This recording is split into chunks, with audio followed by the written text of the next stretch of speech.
Okay, welcome. This is Dr. Morton, and this is a video to describe the logic design project for the spring of 23, although if we don't change it, I might use it for additional semesters. So in this video, I'm going to go over what eventually will be Appendix A in the book, but currently I just have it in Word format. And I'll also go over an example presentation from one of the groups of students in a previous semester, and I'll also show their implementation in Logisim. And hopefully that will give you a really good idea of what your project should be. So first off, let me look at the Appendix A, and again, I'll make sure this is available on Blackboard. And I'll put it in a folder entitled Presentation Guides or Group Presentation Guide, something like that. And in there I'll put several things, including this appendix. So first off, so let me switch here, and we'll do this. And actually I want to switch that and turn on this. Okay, so and let me move myself here just a little bit out of the picture. Yeah, something like that's probably fine. Okay, good. All right, so yeah, okay, so good. All right, so this is Appendix A, and what you can see is, so the following projects are for groups of 4 to 5 students. I'll let you guys read through this. I don't have to read it. But basically, you're going to take a 16-segment display, and you're going to display five digits. I'm trying to figure out where my picture is here. And there'll either be 5 letters, 5 symbols, 5 numbers, or maybe some mixture. It might be uppercase or lowercase. And since you'll display them based on a 3-bit input that you can, in your simulation, you can set up with push buttons. And so you can set it up with, the 3 inputs can be 000, 001, 010, 011, 100, and so forth, through all the binary combinations, from 0 to 111 or 7. But since you only have to display 5 letters, then you'll have 3 unused rows, and those rows can be don't care, since those input combinations will never occur, since you won't punch them in. Although if you do punch them in, that's fine. What's displayed won't really matter. You don't care. It can be anything.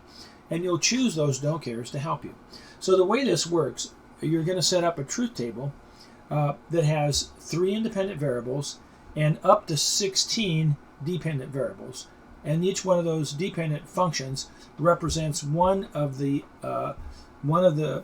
segments of the 16-segment display. All right. So once you get this design all done, you'll basically give a PowerPoint presentation in class, and you'll run your live simulation on the simulator. And your presentation will include your group members, group number, and the problem you were assigned, a statement of the assigned problem and the design requirements, a truth table, and then whether you had to go to SOP or POS initial form, depending on whether you had to implement it with NOR or NAN gates. Now, obviously, if you have to use NOR, you should start with POS form. If you have to use NAN, you should start with SOP, or maybe obvious to me. It will be obvious to you once we cover that. Then you'll do some K-maps for simplification purposes, and you'll have as many K-maps as you need. You may have 16, but probably some of your 16 segments, there'll be a few of them that are always on, and maybe a few that are never on. And so those won't really require a K-map, since they'll be either the constant 1 or the constant 0, which corresponds to power or ground. If they're grounded, then the segments will be off, and if they're on power, the segments will always be on, regardless of which character you're showing, since every character would have that segment lit.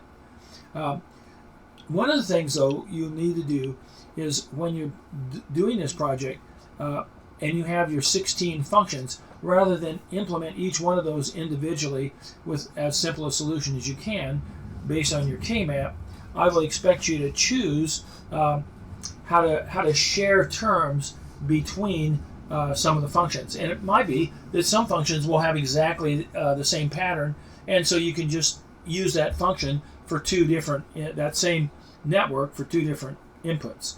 So let's go through it. I think it'll make more sense as we continue. So here's a picture of the 7-segment display. They're about that big, and I have a bunch of them. And you can use one for a hardware implementation later on if you want. And if you do a hardware implementation using, say, a microprocessor or even just discrete gates, exactly like your simulation is set up, then I'll give you some extra credit points. I'll give you 1 course point. So here's how these displays work. They have 16 segments. You can kind of see them here, not real well, but there's a segment here, a segment here.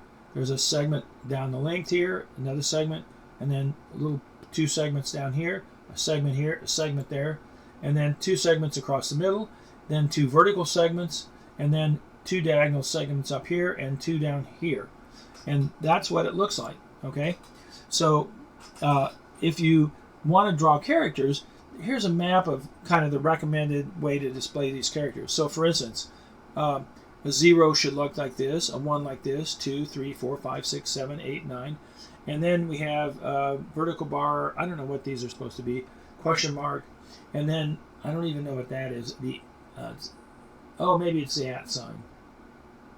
Yeah, I guess it is. It's the @ sign. And then this is A, B, C, D, E, F, G, and so forth, uppercase, and then lowercase. A, B, C, D, E, F, G, H, I, J, K, L, M, N, O, P, Q, R, S, T, U, V. Now, W, U, V, W, X. X is actually the same as uppercase X. And Y is a little different than uppercase Y. And Z is, of course, smaller.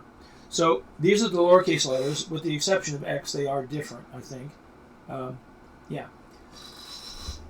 And some of the special signs, we'll probably use a $sign, maybe the maybe the asterisk, maybe the plus sign, the minus sign. I think I also used the @ sign and the % sign. Yeah, percent somewhere here. That's percent, I think. Yeah. Looks kind of goofy, doesn't it? That's the ampersand, I think. Okay, so anyway. All right. So here's a place where you can draw your 5 characters, and I'll show you that in a minute. So for instance, you were assigned A. So what you do is you'd color in this figure here. Let me scroll it down just a little bit. And you can see then, so this A uses segment. Yeah, let me get rid of this. Sorry. So you can see this character here. So you color in an A, just like it's done up here, right there. And you'll notice when you color this in, then what segments are you going to use? You need 1, 2, 3, 4, not 5, not 6, 7, 8, 9, 10, not 11, not 12, not 13, not 14, not 15, not 16. So these are the segments that have to be a 1. All the rest have to be zeros. 1 means the segment's lit. 0 means it's not lit or turned off. And so how do we do this? Well, this kind of gives you a step approach. First, we read the problem carefully, determine what characters you have to display, how many there are, how many inputs are to be used, what type of gates, whether you use NAND, NAND, or NOR, and okay. And then you're going to color in the templates for your 17-segment display. Now, we call these 17 segment, but really there are only 16 segments here, and the 17th is a decimal point. We're not going to use a decimal point at all. But some of the characters, like I noticed the exclamation point, I think that's right here. It uses it, and I think so does the question mark uses it. There were That may be it. Yeah, those two do use it. Oh, and here's one with just that's the period, so it's just that's just it. So those three, everywhere else it's turned off. So we're not going to use that one at all. Okay, and so then you color in your 5 characters. Figure out each character represents one row in your truth table, and then you're going to develop your truth table. And I want you to try and get that done by next Friday, a week from this Friday. And I want you to then double check it. Have a second team member. You ought to have a couple of different team members do the truth table, and so that you do not start out with a flawed truth table. And then you're going to look and see how many functions you actually need a K-map for. If everything besides your don't cares are ones, then you don't need a K-map for that. You just make your don't cares ones, and it's the constant one. If all of them are zeros, then you don't need a K-map for that. You just make your don't care zeros, and it's a constant 0. But if there's changes, then you may need a K-map. You may have some functions where the pattern's exactly identical, so you can just have one network, and you can route it to the 2 different functions. All right, to the 2 different segments. All right, and then you basically, once you have your K-maps, you'll be able to simplify your equations, but you should also look for where you can share terms, and we'll talk about that down the road. You don't necessarily have the skills yet for that, but once you learn K-maps, then we'll talk about some of these other things. And then I recommend you use Simulink, but you can also use there's a Thingy Sim, I think, you can use from Thingiverse. So there's some other choices, but my recommendation is to do Logism, Logism. Some people call it Logism, but whichever, Logism or Logism. And if you look this up on the internet, it's a free download, so you can always do this. And I'm going to demonstrate that. And then build your presentation. Do all the PowerPoint slides that I recommended up here in this link here. And then make sure you cover all those things. And then you do your hardware implementation. Again, sorry, not your hardware, your logic simulation. All right, let's. So here are the projects. So if you're group number 1, your project is number 1. If you're group number 2, your project is 2. If it's 3, your project is 3. Say in the case of 2, it's the same as 1, but uses nan instead of nor. So the group 1 has to do a nor network. Group 2 does the same digits, in this case lowercase a, b, c, d, and e. And then you use the nor, or you use nor. If you're 2, you do a, b, c, d, e lowercase, but you use nan. Don't do the uppercase, because we have some here where we use an uppercase. Okay, and I think the rest of them actually use uppercase. And so 3 is the letters C, D, E, F, and G, and 4 is the same but with nan. 5 is H, I, J, K, L, and 6 is the same but nan. 7 is M, N, O, P, Q, and 8, same but with nan instead of nor. S, T, U, V, W, same. A, B, X, Y, Z, okay, same. And then lowercase f, g, h, I, and j. And then 1, 2, 3, @ sign and asterisk. So again, the @ sign, these are actually in ASCII format here.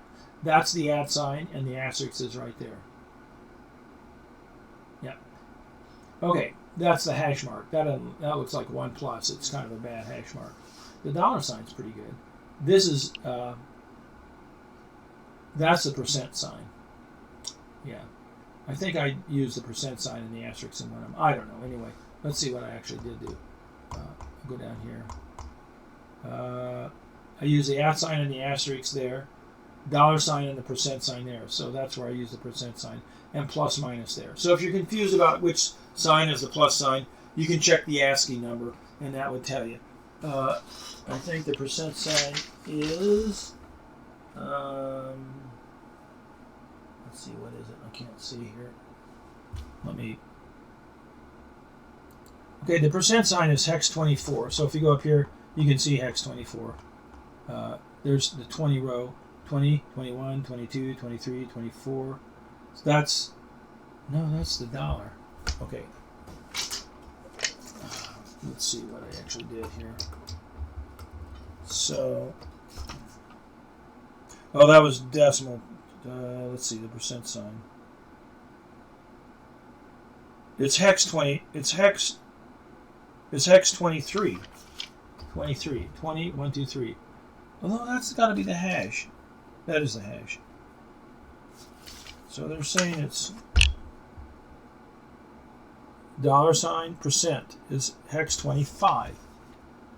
They're saying that's the percent sign. Yeah, that's right. Okay, and that's the ampersand.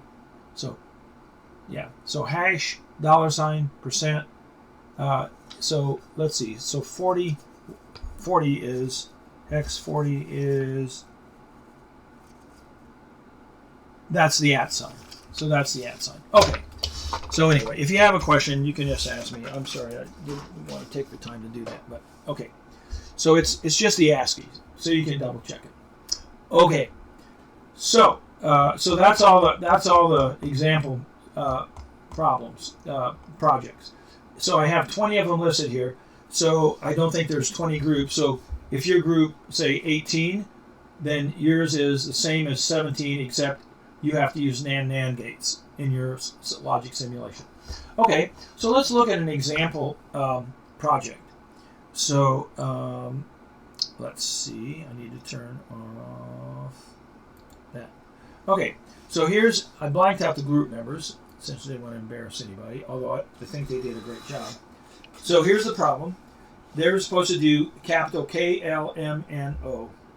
And they were supposed to use NAND gates. They drew a little NAND gate there. NAND. A NAND network. And they have 3 don't cares. Okay? So here's their truth table. Notice they have 1, 2, 3, 4, 5, 6, 7, 8 rows, 0 through 7. And they have 0, 1, 2, 3, 4, 5, 6, 7, 8, 9, 10, 11, 12, 13, 14, 15. And 16 is a decimal point. We're not going to use the decimal point, so you don't even have to. You just have to have 15 rows, and you probably should number them 1 through F1 through 16, rather than 0 through 15, because you want them to line up with the segments. And if you remember back over here, the segments are numbered 1, 2, 3, 4, 5, 6, 7, 8, 9, 10, 11, 12, 13, 14, 15, 16. There is no 0 segment, and the decimal point 17, which we're not going to use. So it probably would be smart to do that. Okay, so there's a truth table, and that's great. It's a nice looking truth table. Oh, they drew the segments. They gave you a little example up there, even nicer. Okay, notice they found a couple of columns where there were all 1s, so they're going to just connect that to power, and then there's several columns where they're all 0s. But then look, say this column, there is one. There's a 1 in this segment, so they have to implement this. And there's a 1 here too. But oh look, these are identical, so they only need 1 function for that column, for both of those columns. So 1 network, and it can drive both the F1 and the F2 inputs, those segments. And then these were the same too, so that saves. They just need the network for this. And then these two are the same. And then, yeah, I think that may be all the ones that were identical. So you can see that there were a couple of cases where they could, they didn't have to have. So the total number of functions they really needed, they needed 1 for these two, 1 for these two, 1 for these two. These were just power and ground, so they didn't really need a function there. So that's 3 only. And then they need 1 here, that's 4. And they needed 1 here. That's, I think that was, yeah. I think we just had 1, 2, 3, 4, 5, 6, 7. They only need 7 functions when it's all said and done, and they can generate those 5 letters. Now, some of the other letters you might have to have all 16. I don't know. I haven't looked at them carefully just to make sure, but in most cases you're going to have some segments not used. Or some segments always on or whatever, and some with similar patterns. Okay, so next we're going to do the k-maps. And we have a k-map for every function that we need. And so here they have k-maps for the y0 function and also for y1. Here's y2 and 3 because they're the same. y4 and 5, they're the same. And then you have one for 6. It's all 1, so you don't have to worry about that. That's 0. And then 9, 12. Well, these are all zeros too. Now you have 12, 13, and 14. So that was it. Oh, this does have 1. Okay. And so then they wrote their equations down. This one was a prime, b prime, c prime. This one was a prime, b prime, c prime plus bc. This one was bc plus b, c prime. This one was a prime, b prime, c prime plus b, c prime, and so forth. All right. So here are their simplified expressions. So output y0 or function y0 and y1, f1 and f0, whatever. They just have to have a. Here they have a plus b. Here they have a plus b prime c, and so forth. These two are always 1. These are always off, and then they have these other functions. And then they're going to share some gates. So they figured that out, and so here's the simulation. Let's see. Well, okay, they gave some. Yeah. Let's see what else. Okay, that was good. So let me stop this and do the simulation. Let's see.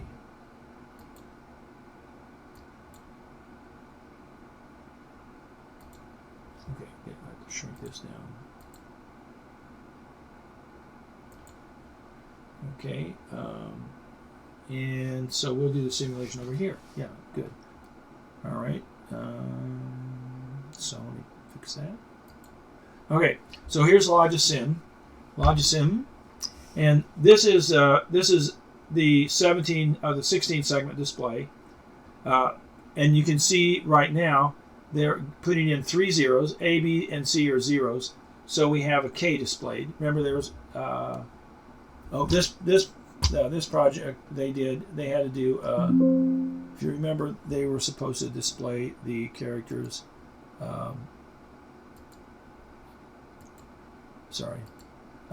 K, L, M, N, and 0. Okay, so the first one 0 is K, 1 is L, 2 is M, 3 is N, and 4 is 0. All right, so here we have 0 is K, and you can kind of see that we have sections. So 1, 2, 3, 4, 5, 6. So 7 and 8 are on, not 9, but 10 is, and then 11 is, but not 12. 13 is 11, 12, 13, but not 14. 15, but not 16. Okay, so that's kind of how it goes. And here's their network. Look, all NAND gates. And in this case, it took them 1, 2, 3, 4, 5, 6, 7, 8, 9, 10. They just use this one as an inverter. 11, 12, 13, 14, 15, another inverter here. 16, 17, 18, 19, 20, 21, 22, 23, 24, and 25, another inverter. So they use 25 gates. Now, it may be that they could have simplified it more, but actually I think they did a pretty good job. And a couple of technical points here that they did that were very nice. Notice how they ran these buses. So they had A running here, they had the B bus running here, and they had the C bus running here. And then when you punch the button, so right now you're giving A prime, those are dark green because they're zeros, and now you're giving an A. And here you're giving a B prime, and there's B, and here's C prime, and there's C. Now notice K, and then this should be L, and then if we go here, that should be M, and then N, and finally O. So those are their 5 characters. And then if we want to look at some don't cares, there's 7, 6, and then 5. So they're just random things, and that's fine. They were guaranteed that those inputs would never occur, so we don't care what those outputs actually look like. I made them occur by doing this, but normally they wouldn't have. All right, so that's what it looks like, and you have a lot of tools here. You use the arrow tools to move things around. You use a little poke tool to poke these and turn them on and off. And if you do the arrow tools, you can open up different things down here. You can also open up some input-output stuff. They do say here they have a hex digit display, but it's not. You can't use that. And you can have wires that have multiple buses instead of single wires that look like single wires, but you have to be a little bit careful. They have buttons, and they have this thing up here. Let's see, is this it? Can't remember. So if you use this button, so if you put this button over here, the only way it'll only be on when you hold it down. When you release it, it goes off. So you really can't use that. That doesn't work very well. And you do have to switch back and forth. The arrow won't poke on these things, okay? The arrow will try and highlight them and you can delete them. So you need the poke tool. The poke tool looks like a little finger. And then, now you can poke it and turn it on and off. Like that. Okay. These are the buttons you need. And I think they're in here. Well, I'm having trouble remembering where they are. Let's see. I don't think I have it. I think it's up here. I think it may be this thing. Let's see if this is it. Yeah, that's where you get it. So the actual button that you can poke and turn on and off it's up there. Okay, I'm just going to delete this. So I highlight it with the arrow tool and I'll just delete it. Hit delete. All right. You can move these wires anytime you want. You can click on this and you can just delete and it'll turn this off. Notice they also put little indicators on here, so you can put an LED. So when this turns on, it shows the value. I think it's I don't know. I'm not sure where they got that one. Oh, it's this one. It's the add a pin control file. Oh, okay. So yeah, so they could use that pin like this. And then what you do is if you put it here, then when you turn this on,